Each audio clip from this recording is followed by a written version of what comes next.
Assalamualaikum warahmatullahi wabarakatuh. Apa kabar semuanya? Semoga semuanya dalam keadaan sehat, dimurahkan rezekinya, dan dilancarkan segala urusannya. Serta bagi penerima bantuan sosial, semoga saja segera cair untuk bantuan sosialnya.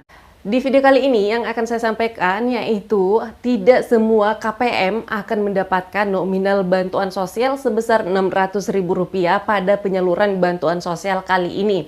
Nah, karena untuk penyaluran bantuan sosial saat ini memang saya rasa perlu untuk edukasi ekstra, sosialisasi ekstra kepada KPM. Jika perlu terus diulangi, diberikan edukasi dan sosialisasi kepada KPM penerima bantuan sosial agar KPM tersebut itu tidak salah paham dan tidak menyalahkan regulasi penyaluran bantuan sosial tersebut. Pertama, yaitu karena untuk penyaluran bantuan sosial saat ini itu sangat berbeda sekali dengan 4 atau 5 tahun yang lalu. Kalau kita melihat 4 atau 5 tahun yang lalu, penyaluran bantuan sosial ini itu serentak sekaligus cair, dan untuk nominal bantuan sosialnya itu juga mudah dijelaskan, disampaikan kepada masing-masing KPM. Karena untuk penyalurannya itu serentak. Contohnya untuk penerima PKH itu cairnya serentak, untuk penerima BPNT juga cairnya serentak. Selain itu, saat ini ada lagi mekanisme terbaru sejak setahun belakangan ini, yaitu untuk penyaluran bantuan sosial ini terbagi menjadi 2 metode. Sebagian KPM cair melalui kartu KKS, sebagiannya lagi cair melalui PT Pos. Nah, bukan hanya itu, tapi sekarang ini ada lagi aturan atau mekanisme penyaluran terbaru apabila yang cairnya melalui PT Pos itu untuk alokasi 3 bulan, sedangkan untuk yang cairnya melalui kartu KKS itu ada yang alokasi 1 bulan, kadang-kadang ada juga yang alokasi 2 bulan, kadang-kadang. Nah, jadi di video kali ini yang akan saya sampaikan yaitu tidak semua KPM akan mendapatkan bantuan sosial sebesar Rp600.000 pada penyaluran bantuan sosial kali ini. Hanya sebagian KPM saja yang menerima bantuan sosial tertentu. Jadi kepada semuanya pastikan nonton video ini sampai habis, dan bagi yang baru saja bergabung silahkan diklik subscribe-nya terlebih dahulu dan juga aktifkan lonceng notifikasinya.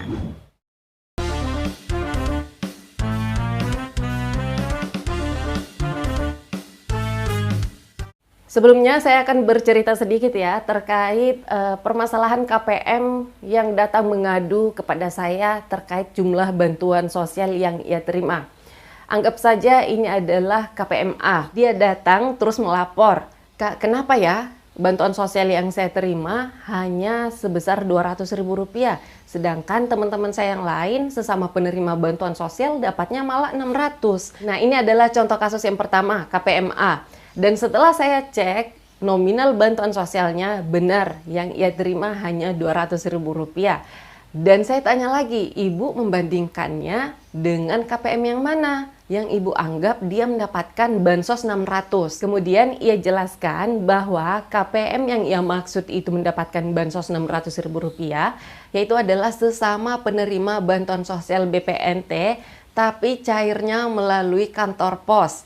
Nah, di sini perlu sosialisasi lagi. Jadi saya jelaskan, Bu, kenapa KPM yang lain ini dapatnya Rp600.000 yang cairnya melalui PT Pos, itu karena ia menerima sekaligus untuk alokasi 3 bulan. Sedangkan ibu cairnya melalui kartu KKS hanya untuk alokasi 1 bulan saja, yaitu untuk bulan April.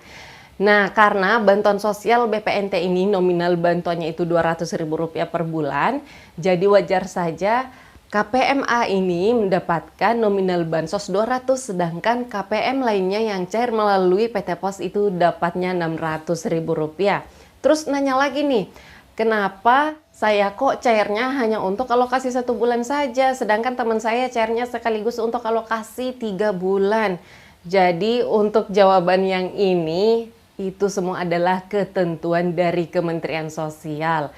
Bukan pendampingnya yang menentukan, dan juga tidak bisa di-request, tidak bisa mengajukan permintaan bahwa saya maunya cairnya 2 bulan, saya maunya cairnya 3 bulan. Tidak bisa seperti itu ya, tapi semua ini adalah ketentuan dari Kementerian Sosial, pihak manajemen penyaluran bantuan sosial yang ada di Kementerian Sosial.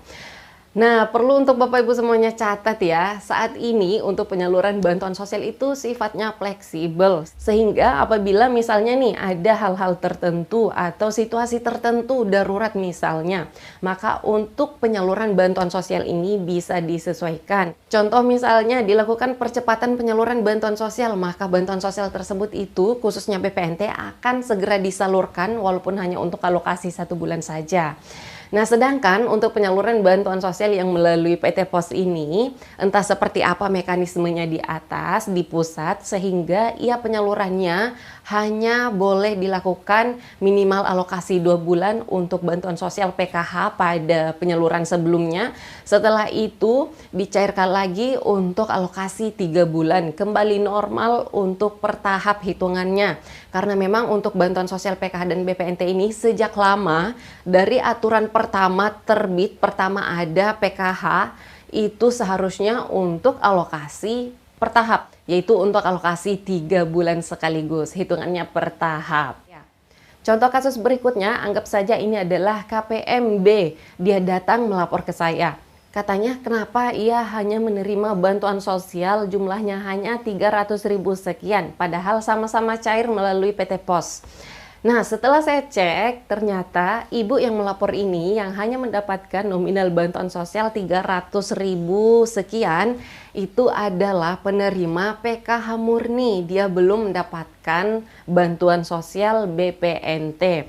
Nah, untuk penyaluran yang melalui PT POS ini, untuk komponen anak SD, Bansos PKH, apabila ia hanya memiliki 1 komponen saja yaitu anak SD, maka nominal bantuan sosial yang ia terima juga hanya 300 lebih. Dan dia membandingkan dengan KPM lainnya yang menerima BPNT, apalagi BPNT plus PKH, otomatis jumlah bantuannya lebih dari Rp600.000. Nah, pada saat ada kasus seperti ini, tentu saja perlu sosialisasi lagi. Jadi saya jelaskan lagi nih kepada KPM-nya. Bu, ibu ini menerima hanya bantuan sosial PKH untuk komponen anak SD, makanya jumlah bantuan sosialnya itu hanya 300 sekian. Sedangkan yang ibu bandingkan itu adalah penerima BPNT, makanya dapatnya Rp600.000. Bahkan ada juga yang lebih dari itu apabila KPM tersebut menerima BPNT plus PKH. Jadi nominal bansosnya itu lebih banyak daripada ibu. Nah, dia nanya lagi nih, kenapa saya nggak dapat BPNT? Jadi, Bapak Ibu adalah penerima PKH baru. Penerima PKH baru itu bertahap, masih sedang diproses, diusulkan agar bisa mendapatkan bantuan sosial komplementer juga. Nah, kebetulan KPMB ini yang bertanya, kasus B ini adalah penerima PKH validasi B sistem, yaitu penerima baru di tahun 2024 ini. Jadi dia belum mendapatkan bantuan sosial BPNT. Nah, sehingga saya jelaskan lagi bahwa ibu ini masih sedang diusahakan agar bisa mendapatkan bantuan sosial komplementer seperti bansos BPNT dan juga PIP sekolah untuk anaknya. Jadi harap bersabar bagi Bapak Ibu penerima PKH murni, apalagi jika Bapak Ibu adalah peserta baru. Tapi apabila Bapak Ibu adalah peserta lama PKH murni, silahkan langsung ajukan diri melalui operator desa atau kelurahan setempat, atau bisa juga melalui pendamping sosialnya agar bisa diusulkan secara kolektif agar Bapak Ibu diusulkan sebagai penerima bantuan sosial komplementer BPNT program sembako melalui operator 6NG yang ada di desa atau kelurahan setempat atau melalui dinas sosial kabupaten atau kota. Nah, jadi kriteria KPM seperti apa saja yang mendapatkan bantuan sosial Rp600.000 pada tahap penyaluran bantuan sosial kali ini? Nah, jawabannya adalah penerimanya, yaitu penerima BPNT murni yang cairnya melalui PT POS untuk alokasi 3 bulan sekaligus. Makanya nominal bansosnya yaitu Rp600.000. Nah, biasanya yang komplain-komplain seperti ini nih, yang selalu bertanya kenapa bansosnya dia di bawah 600, kenapa temannya mendapatkan 600 sedangkan dia hanya 200 atau 300. Yaitu adalah penerima BPNT yang cairnya melalui kartu KKS untuk alokasi bulan April saja, yaitu Rp200.000, dan juga penerima PKH murni yang cairnya melalui PT Pos atau cairnya melalui kartu KKS juga, karena otomatis nominal bansosnya itu berada di bawah Rp600.000. Tapi apabila penerima bansos tersebut mendapatkan lebih dari Rp600.000, biasanya dia diam-diam aja. Nah, tapi nggak masalah ya, namanya juga itu adalah haknya Bapak Ibu menerima bantuan sosial lebih dari Rp600.000 karena memang komponennya yaitu lebih dari satu, misalnya apabila penerima PKH dan juga plus mendapatkan BPNT. Nah, harapan saya semoga saja Bapak Ibu semuanya yang sudah menerima bantuan sosial saat ini, bantuan sosial tersebut bermanfaat untuk Bapak Ibu dan juga anggota keluarganya. Dan jangan lupa utamakan bagi Bapak Ibu yang memiliki anak usia 0 sampai dengan 2 tahun, utamakan untuk memprioritaskan memenuhi kebutuhan gizi anaknya di 1000 hari pertama kehidupan, yaitu hitungannya mulai dari usia 0 sampai dengan 2 tahun. Usia 0 ini dihitung sejak ibu tersebut mengandung, dinyatakan telah hamil. Nah, disitulah mulai terhitung usia 0 bayi tersebut sampai dengan ia berusia 2 tahun. Ini yang disebut dengan 1000 hari pertama kehidupan. Di masa-masa ini, anak tersebut sangat wajib sekali untuk dipenuhi kebutuhan gizi yang seimbang agar anak tersebut terhindar dari yang namanya stunting dan bisa tumbuh sehat, cerdas, dan berkualitas. Baiklah, sementara itu dulu informasi yang dapat saya sampaikan di video kali ini. Jika ada yang ingin ditanyakan seputaran bantuan sosial, bisa langsung tulis komentarnya di bawah video ini. Terima kasih telah menonton video ini sampai habis. Saya Arin undur diri. Sampai ketemu lagi dan saya di video selanjutnya. Wassalamualaikum warahmatullahi wabarakatuh.